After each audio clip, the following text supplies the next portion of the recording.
Thank you so much. It really is a pleasure to be here. I appreciate the opportunity to tell you a little bit of what we've been doing. And I'm going to talk to you about using non-invasive brain stimulation methods combined with other imaging modalities and neurophysiologic measurements to try to characterize and modulate brain networks. But in a broader sense, I want to share a little bit of how we've been thinking about sort of translational opportunities and frankly the need of greater integration between basic sciences and clinical activities. Before I get going, these are my disclosures. I'll tell you about applications of non-invasive brain stimulation that are off-label, and we've been blessed to have funding from a number of institutions. The most important disclosure is that the work I'm going to tell you is done by a lot of people, probably except for myself. And I'll try to tell you anyway, who's done the work when I share specific experiments. But it's a pleasure to work with all of them. So as Bob Stickle says, when I say we, assume them, and when I say me, assume they, and you'll be good. Okay, so I'm going to try to argue that the proximal cause of the symptoms and disabilities of patients, I'm a cognitive neurologist, can be found in its most proximal cause at dysfunctions of specific networks. And that characterizing the dynamics of those networks provides fundamental insights into the neurobiology of the symptoms and disabilities, as well as opportunities to help the patients. And I'm going to try to show you that brain stimulation in general, and specifically non-invasive stimulation, allows us to characterize those networks, query their dynamics, and also deliver personalized neuromodulation with therapeutic potential. In order to do that, I want to talk first a little bit about localization of the symptoms and how we can modulate networks. And you know that I'll be talking about the non-invasive methods, and the main two that I'll talk about is transcranial magnetic stimulation and transcranial current stimulation. And I think you're all familiar with those techniques. They are deceivingly similar and very different ultimately. Transcranial magnetic stimulation uses electromagnetic induction to induce a current in the brain.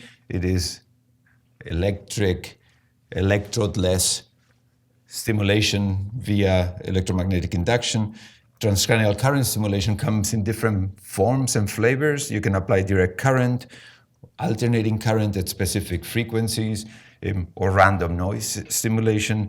And fundamentally, it's always between at least two electrodes, if not more. It is thus rather non-focal, and it is more of a Faradizing of the brain that exerts the effects. I told you I'll try to frame it from the point of view of translational science, and traditionally, the approach has been to do research, fundamental, basic research, gain some insights, and look whether and how it can be translated back into the patients or forward into the patients. I'm going to try to argue that at least the opposite direction is worth contemplating, if not a better way to go about it. I'm a little biased, I'm a clinician ultimately. I'm going to try to argue that if we define carefully the symptoms and the disabilities, rather than simply put a diagnostic entity label on a patient, instead of saying Parkinson's or depression, we identify the problems that the patients have and their network dysfunction, that we can then reverse engineer the problem, inform basic research, and then go back to the patient. It's sort of an of-one symptom-based approach to research. So that's a broader picture that I'll try to argue. Let me start with the localization of symptoms. I presume many of you know this fellow, Konstantin von Monachov, published a very nice, I think, a conceptual framework of how we should be thinking of localization of symptoms in neurology, largely forgotten book. He's remembered because of the arcuate fasciculus that he described and the concepts of diaskesis that most of us know well. But at the level of localization, he argued that localizing the lesion is not enough. That knowing where the lesion is may be necessary, but is not sufficient to explain a patient's suffering and symptomatology. That one needs to go from the lesion to the impact that the lesion causes on the rest of the brain, what he called functional localization, hence those notions of diaskesis, and then address the question of how that rest of the brain deals with that functional impact, leading to the notion of symptom or disability localization. I'm going to try to show you that we actually have the tools now in neurology to fulfill those requirements of localization that Konstantin von Monachov theoretically presented, and that if we do that, we have new ways of approaching therapeutics in patients. In order to do that, let me start with a patient. So this is somebody that presented to the emergency room at BI with vivid, well-formed, elaborate, colorful visual hallucinations. She described that all of a sudden, upon waking up, she had been having breakfast and then suddenly started seeing these people and animals, very well defined, sort of awkward, sort of weird, because there was a little elephant on her breakfast table, which she knew shouldn't be there, but she couldn't help but seeing. So well-formed, well-defined, clearly in non-stereotypical environments, and it wasn't just visual either. The elephant, for example, started moving, and in doing so, she was convinced it was going to tap onto the things on the table. In fact, felt a sort of tactile-like sensation. Do you guys know what that is? Some of you clearly know. Classic neurology knows it's not a new thing. It was described first by Jean Lermite in the turn of the century, 1922, on a woman also with very similar story that what I just described, and we call it peduncular hallucinosis. It's oftentimes thought to be related to a stroke. Traditionally, Lermite thought maybe in the peduncle. Don't ask me why, because we know that it has no visual relationships. But the hand-wavy explanation given is that the lesion there, or whatever the lesion is, must be deafferenting or releasing visual areas, and those deafferented visual areas must trigger this visual symptomatology. The person seeing the patient was Aaron Boes, and this fellow here, and he called the chief resident and told them this story, and they talked about the explanation, and he said, "Surely that's not satisfactory, right?" I thought, well, it worked for me for many years. Why wouldn't it be satisfactory? It's a perfectly good hand-wavy explanation, right? And he said, well, maybe we can get better at it. So let's start with the lesion. In this particular case, the lesion is here in the thalamus. In fact, oftentimes the lesions in these patients are in the thalamus, but it's not in a visual part of the thalamus. And it's a stroke. Oftentimes there are strokes that cause those symptoms and that clinical picture. What Aaron did was go on to collect a number of cases, all of these cases, that had lesions in different parts of the brain, but what they had in common is the same clinical presentation, the same sudden onset of well-formed, vivid visual hallucinations with a diagnosis of peduncular hallucinosis with no other prior strokes. And you can see that they are sort of all over the place. The traditional way of trying to make sense of this from a lesion localization approach would be to take each one of those lesions, put them in an atlas, and overlay all the lesions and come up with a picture sort of like this with nice colors that tell you the majority of the lesions that cause these peduncular hallucinations are located in the area in red there, and some do happen in the brainstem. But if you look, all these cases, only 6 have actually an overlap. Most of the cases, in other words, actually don't overlap. So what you've gotten out of the lesion localization is a perfectly good explanation for a very small minority of the cases and left untapped the vast majority of the patients, even though clinically they have the same manifestations.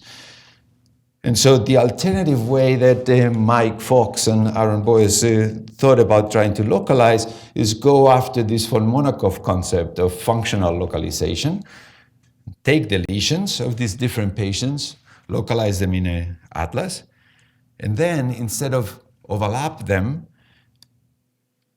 map them onto a database of 1,000 individuals with resting state functional connectivity data, and ask the question, if you have a lesion there, in wherever that there is for the different patients, what impact would it have on these individuals' functional connectivity, on the resting state functional connectivity? And so you get, for each patient, a different pattern, and you can now overlap that information, so the functional networks. And when you do that, what you come up with is this picture, a local high connectivity of positive correlation around the thalamus, and 2 areas of anti-correlation, suggesting that or implying that when you have a lesion in that area, activity in these areas would go up.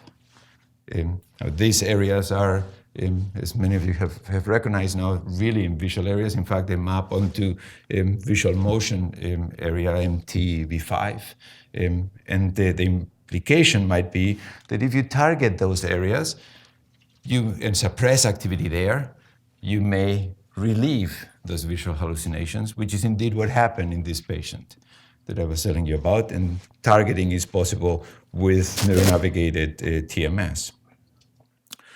Let me show you another example of the same type of approach. The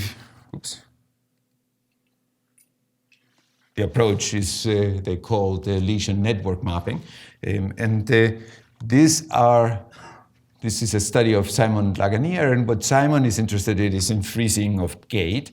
And so again, you can have the sudden onset of Parkinson's-like freezing of gait, but in response to a stroke that oftentimes happens in all kinds of different locations, from basal ganglia to brainstem localizations. And you can go around about the localization issue in the same way as I just described for the peduncular hallucinosis. If you overlap the lesions, there is no overlap. But if you overlap the networks that they impact, there is an overlap, and in fact only one, that accounts for almost all 11 out of 15 patients. And that maps onto the cerebellar area, which won't go into it, but it maps onto the cerebellar sort of gait area. And if you look at the functional impact, functional connectivity of that area, think symptom localization in the von Monachov framework, then what you get is this network associated with those lesions or those localizations. And it allows you to identify areas, for example, here in the supplementary motor cortex, that is reachable to stimulation. So I've tried to show you with these 2 examples that we can take lesions wherever they are, identify the network impact that they have, and in doing so, targets for brain stimulation directly, or identify overlaps of functional localization, and then from there, the network that is impacted, and again, identify targets. I've told you, it's hard to show, I've told you what happens when you target this area in people with peduncular hallucinations, at least in an N of 1. Aaron was able to suppress the hallucinations in the patient. It's really not any treatment that we have otherwise, so it may make a difference. Let me show you what happens in freezing of gait when you target this supplementary motor cortex. This is somebody that will take a while in trying to walk through the corridor because of frequent freezing episodes. It's a very disabling symptom. Even in Parkinson's disease, it's a disabling symptom that oftentimes we don't have good treatment for. Medications, dopaminergic medications, don't really improve freezing of gait or freezing of movement in the upper extremity. And deep brain stimulation, even to the subthalamic nucleus, very effective as it is for motor symptoms, doesn't really address oftentimes the freezing components. What you're going to see in a moment is what happens to this person after the stimulation to the identified targeted area.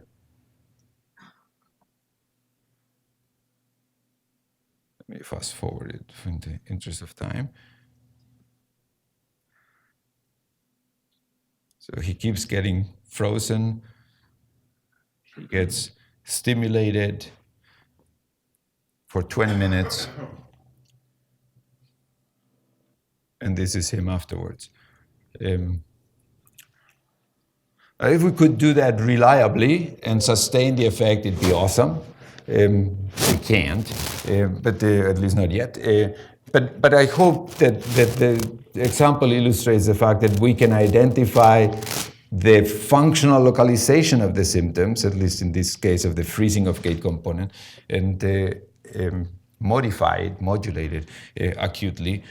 And then there is all kinds of challenges, obviously, of how to really turn it into a therapy that if all you get is this, that wouldn't be very satisfactory. But at the very least, it might provide an approach where you can identify then a target to implant electrodes, if that's where it would take, and provide a more lasting effect. Now, sometimes just the stimulation repeatedly the non-invasive stimulation repeatedly can lead to lasting benefits. And so let me give you another example, work that is from some time ago, done with Marnie Naser. This is obviously an fMRI of somebody sort of talking in a scanner, identifying the Broca and Wernicke's area, and the connection between them would be that outquate fasciculus that von Monachov described. If you have a stroke like this, largely taking away the entire supply of the middle cerebral artery, then it raises the question of how you're going to recover, if you do at all. This is the person with that stroke, and this is Robert Mazzarino. I have his permission to show the video. He's going to talk 10 years after the stroke.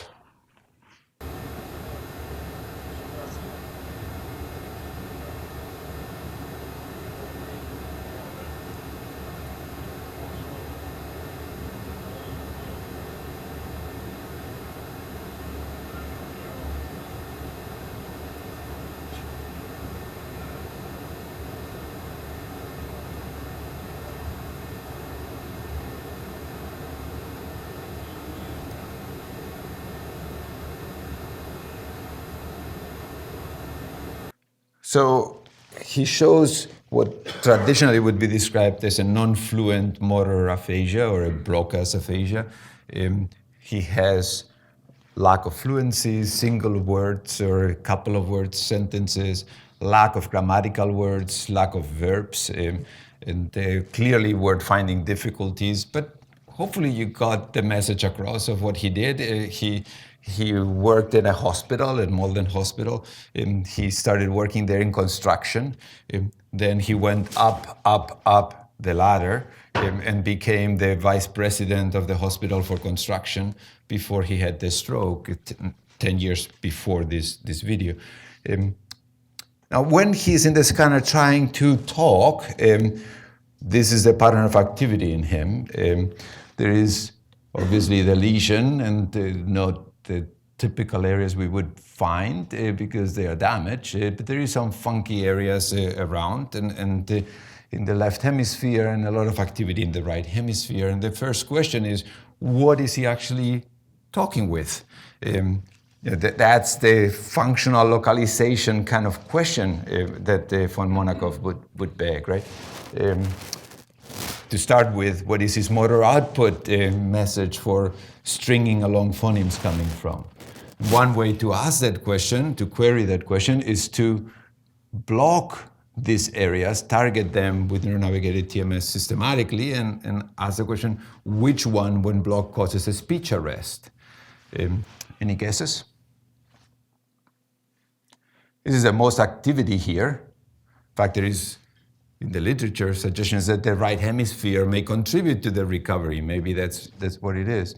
There is a famous case from Harlow from years ago with in a child that had a hemiparesis and an aphasia similar to Bob Mazzarino's, and then had a second insult from a endocarditis, that's the thought, that caused a left-sided hemiparesis now, so a presumably right hemispheric stroke that took away the recovered speech.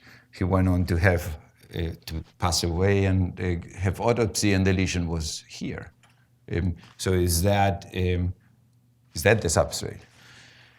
It turns out when you target all these different areas, there's only a single one that causes a speech arrest, and it's that one. Perhaps because of that, what Bob Mazzarino notices is that when he tries to speak, if he tries to do this while speaking, he can't do it. He has a speech arrest, or he has to stop moving. Is that a sort of lack of resources or an overlap of resources? I don't know. But it allows us to localize at the level of symptom localization of von Monachov what the output speech is supported by. But it also allows us to target these areas and modulate them, suppress them or enhance them, and ask the question, is he able to speak better with any one of these interventions? And I want to draw your attention to this particular area I mentioned briefly for Harlow's case, is the pars triangularis on the right side. And when you repeatedly apply stimulation to that area and suppress it, he doesn't have a speech arrest. In fact, what happens is that he's able to speak better, and I'll show you that in a second. And what he is showing at a functional fMRI level is a lot of suppression of the activity that was previously there in the right hemisphere, and an increased activity in that area in the left side that, when blocked, will cause a speech arrest. Let me show you what that looks like in behavioral terms. He's trying to name items that are presented on a screen. There are line drawings that we know he knows the words of, but in him, like many patients with this type of motor non-fluent aphasias, in a deadline procedure situation, they break down. And so if you give him sufficient time, he'll come up with a word. But if you give him a deadline procedure, you'll hear periodically a beep when the next picture shows up. That expectation maybe alone is sufficient to make it harder on him. And he comes up with 4 out of 16 words. I won't belabor the point, but it's a long video of very little voice from him. Oops, sorry. But let me show you him afterwards, after that suppression of the pars triangularis.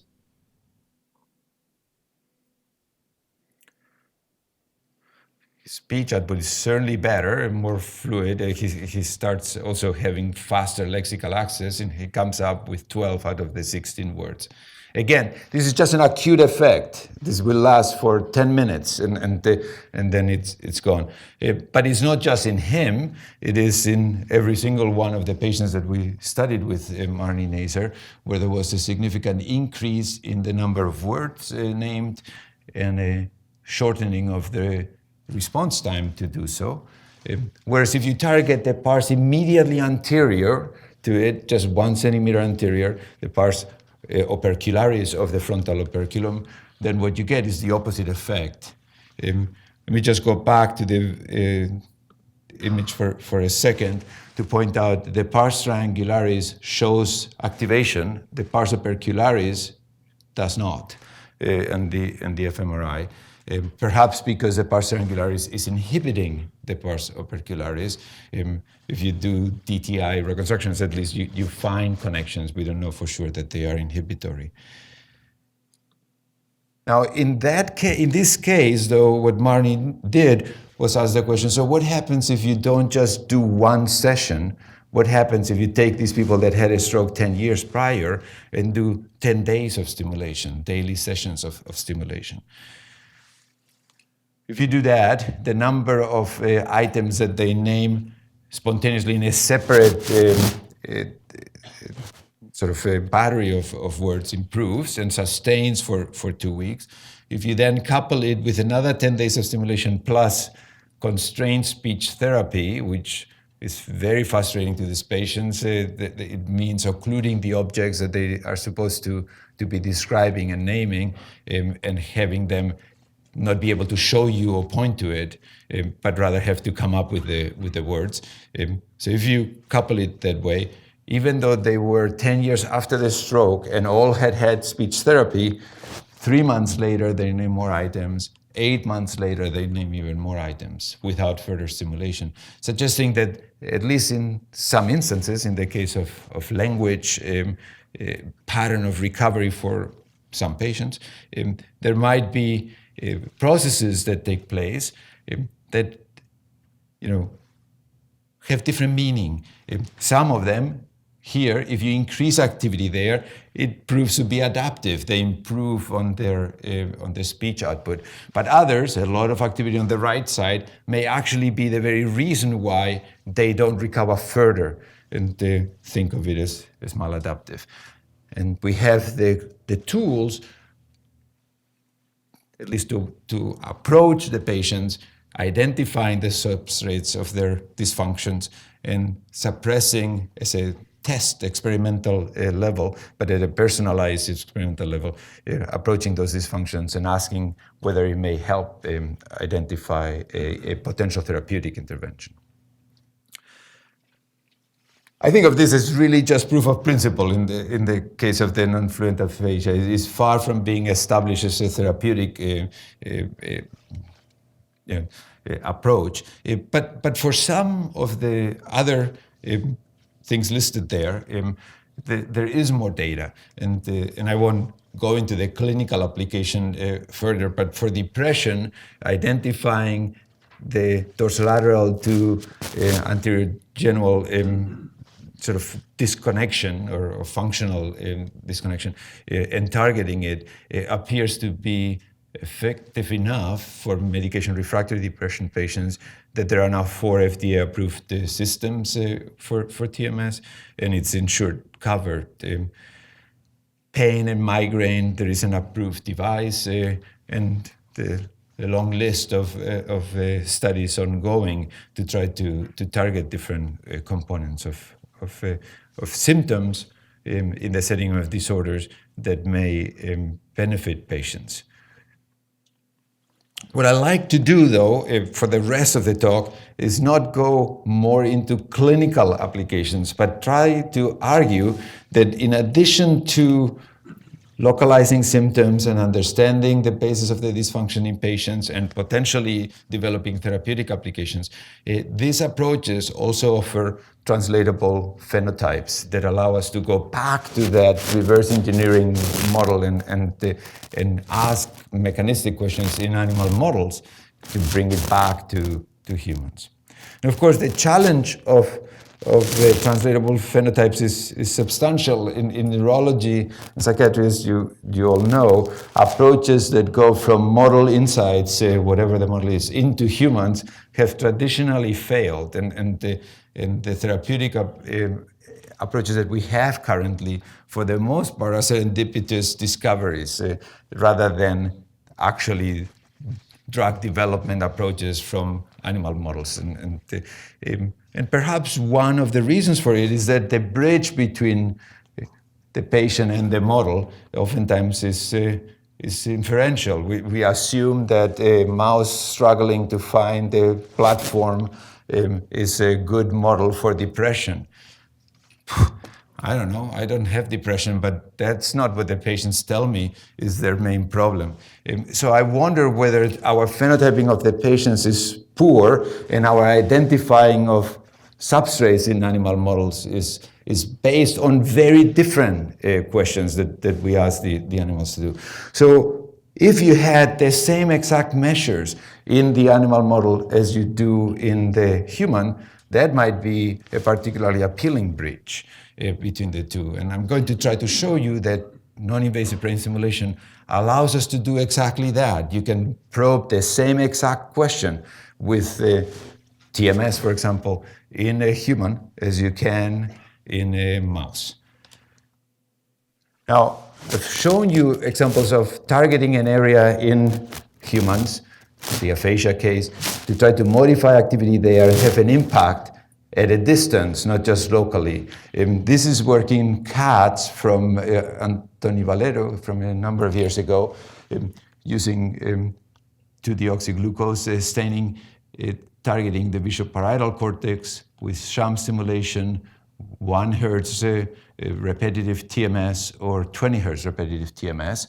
And you can see that at the targeted area, there is either a decrease in 2-deoxyglucose uptake or an increase in 2-deoxyglucose uptake.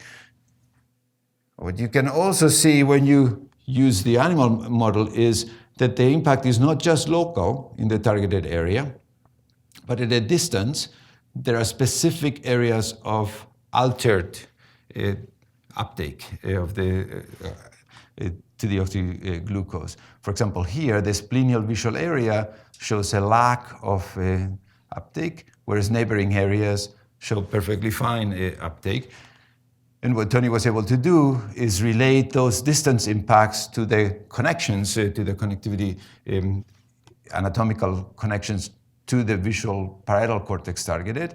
In this particular case, there is a lot of connections that are excitatory. If you suppress activity in the visual parietal cortex, you can predict that by decreasing activity there, there will be a withdrawal of that input to the splenial visual cortex, and thus a decrease in metabolic activity there. And what Tony was able to do is systematically look at this and show a very nice correlation between the strength of the anatomical projections and their sign, I'm not showing you that here, and the distant impact. If the connections are inhibitory and you suppress visual parietal cortex, then what you see is an increase in the activity distally. There are a few areas that didn't show that correlation. They're all thalamic, and that raises an interesting question as to what amplifying or additional modulating effect the thalamic targets may have in this argument. But we can do the same type of approach in humans, targeting an area anywhere in the cortex, recording the local response with EEG, not with the evoked impact on language or a motor effect, and looking not just at the local impact, but also at the distributed impact in terms of the impact of the TMS evoked potential at a distance. At least with EEG, we can do it with very good temporal resolution, but limited largely in the localization to the surface of the, with much less certainty in deeper areas. With integration of TMS and MRI, we can do it looking at the bold impact of TMS applied in the scanner, so that if you stimulate primary visual cortex, you can show an impact and increase bold uptake in V1, even when you don't evoke phosphines, when you don't evoke sensations of light. And related to that, an activation of dorsal and ventral pathways and subcortical structures. So that allows us in humans now to target different areas and use a combination of TMS and MRI to ask questions of how can we reliably reach a given target in the depth, in the same way that you could in the animal model with Tony Valero's approach.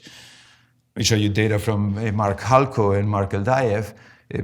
You can target a given area of a default network, parietal cortex or cerebellar targets, based on the connections to the retrosplenial cortex, by targeting these two different nodes with the same parameters of stimulation, differentially impact the splenial visual cortex, either decrease or increase connectivity to that area. However, it's never that easy.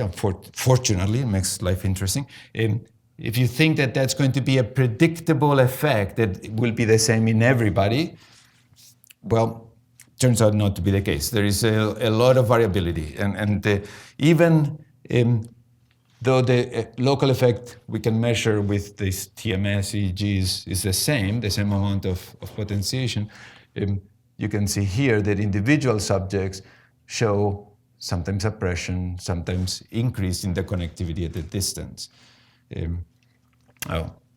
Bottom line is that, at least at where we are right now, if you want to modify this connectivity in a reliable way for a given individual, you need to measure it. You need to measure it at that individual level, or you need to assume that there's going to be a variety of effects, and it remains specific to given targets, but there is clearly other individual factors that we need to capture.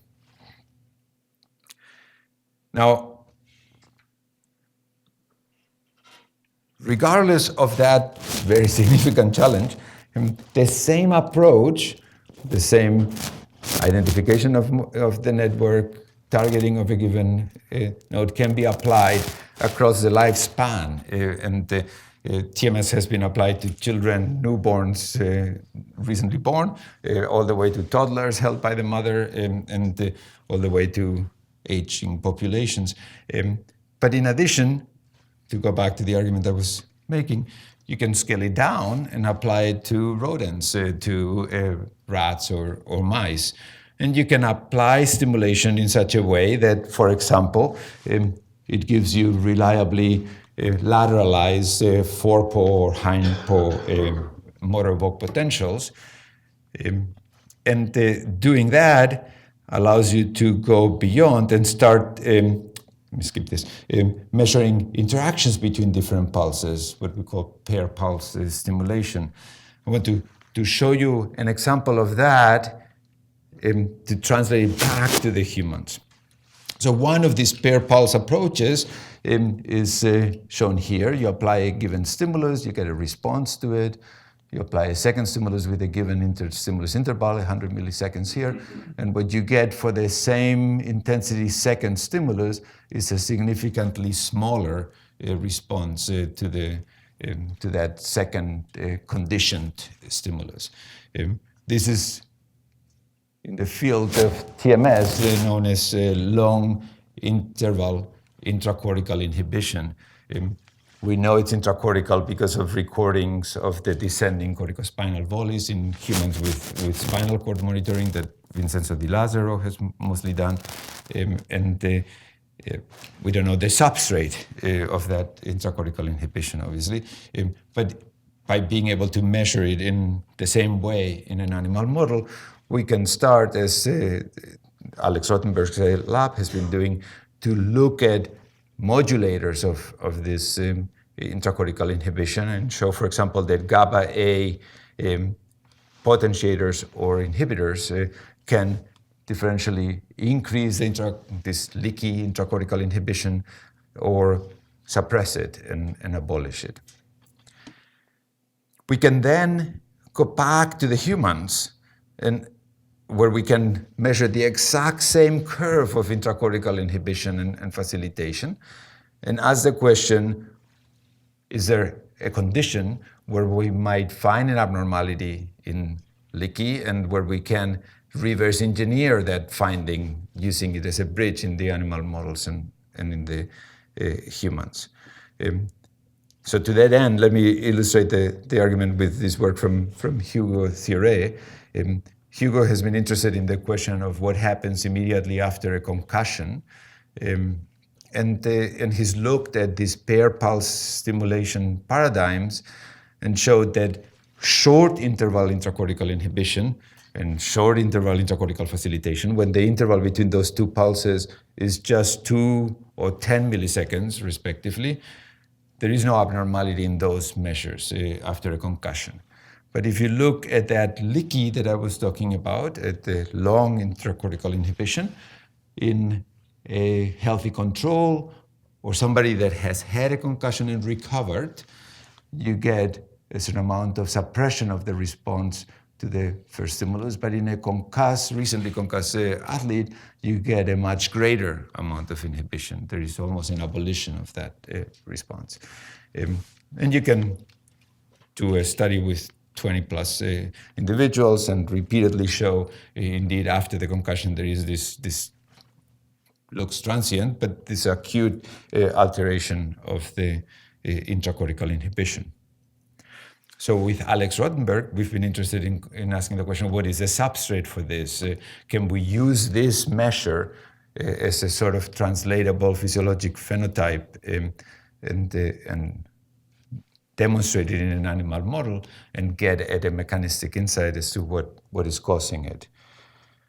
So using a fluid percussion injury model in rats, in this case, you can cause different degrees of injury, all the way to mild, quote-unquote, traumatic brain injury, whatever that is, and without anatomical disruption, without microbleeds, but with the same abnormality in the leaky that I was just showing you in humans, with an abolition of the intracortical inhibition.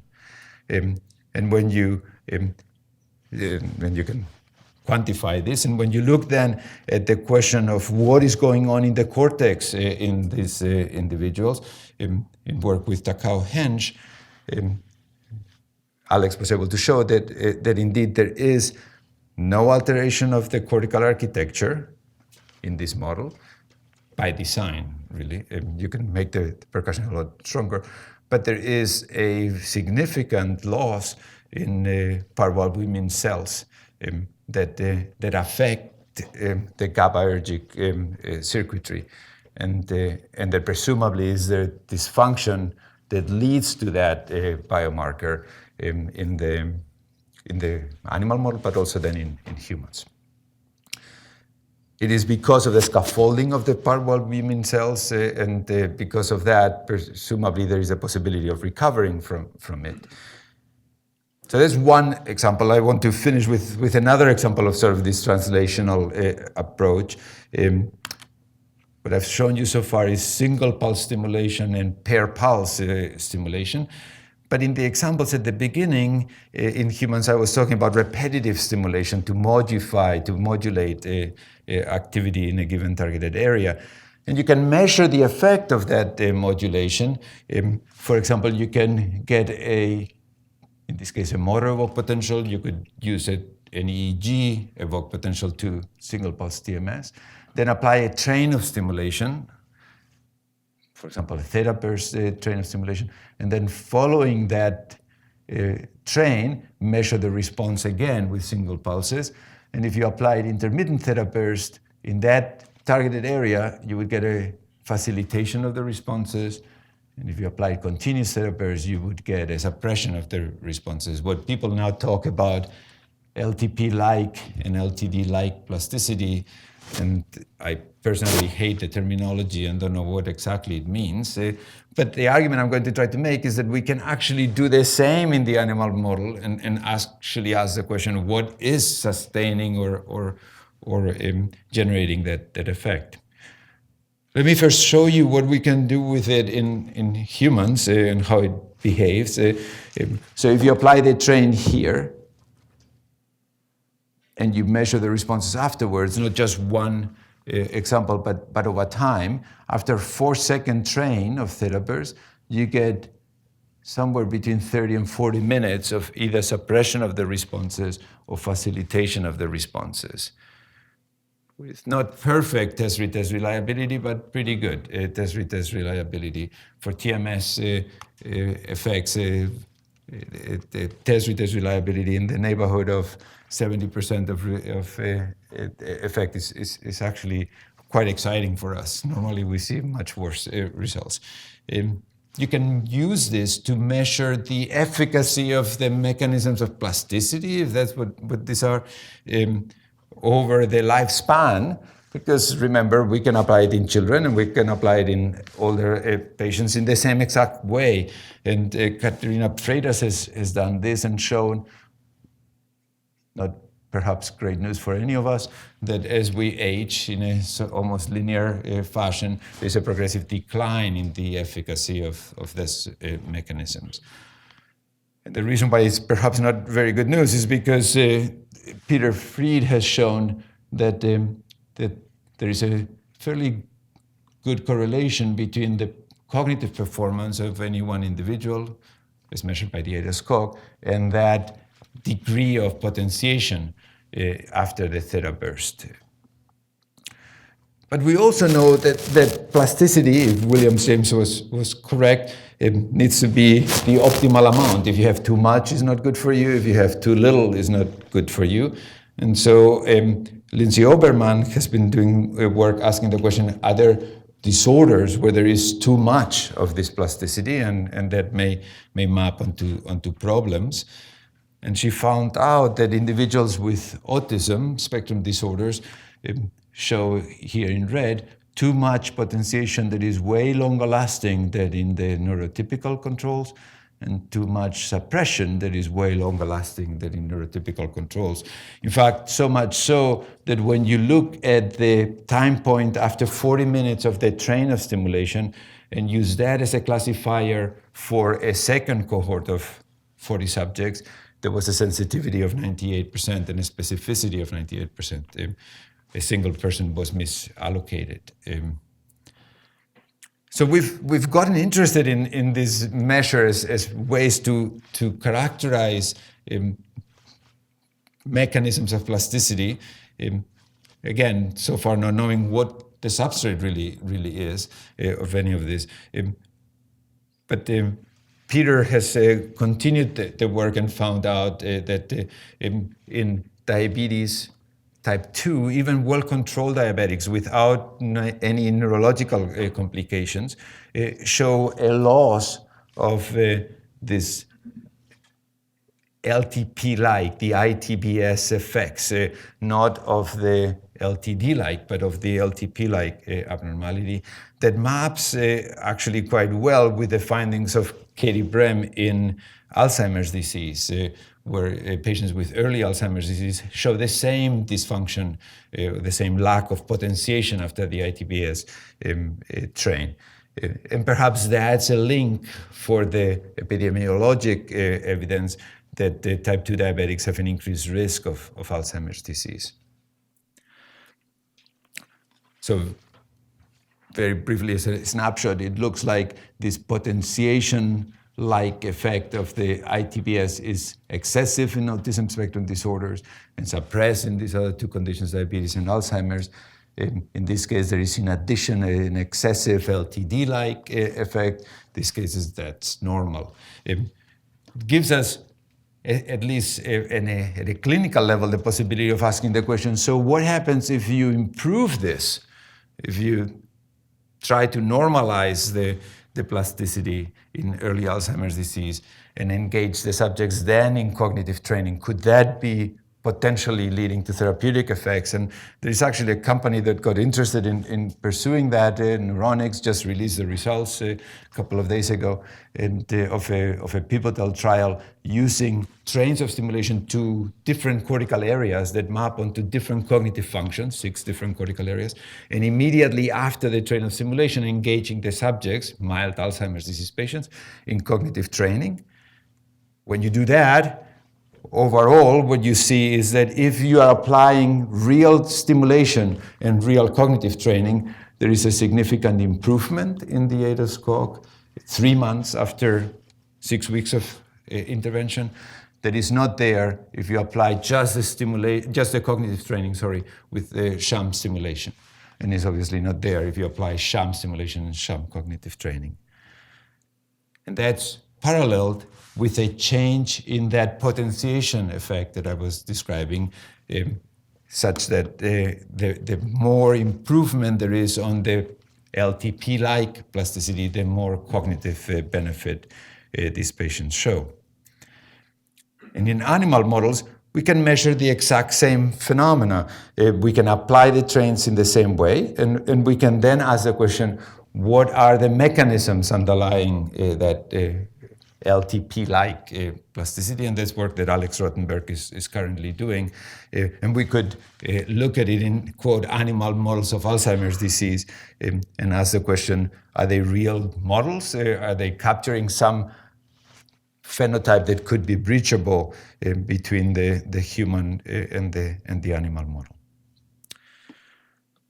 So just to wrap it up, I've tried to argue that non-invasive stimulation combined with EEG and fMRI, and obviously with other methods of capturing the effects of that perturbation onto the brain, can serve us well to examine and characterize humans' neural network dynamics, but because it's applicable in the same way in animal models, allow us to bridge the gap to the model organisms and allow us to have translatable phenotypes.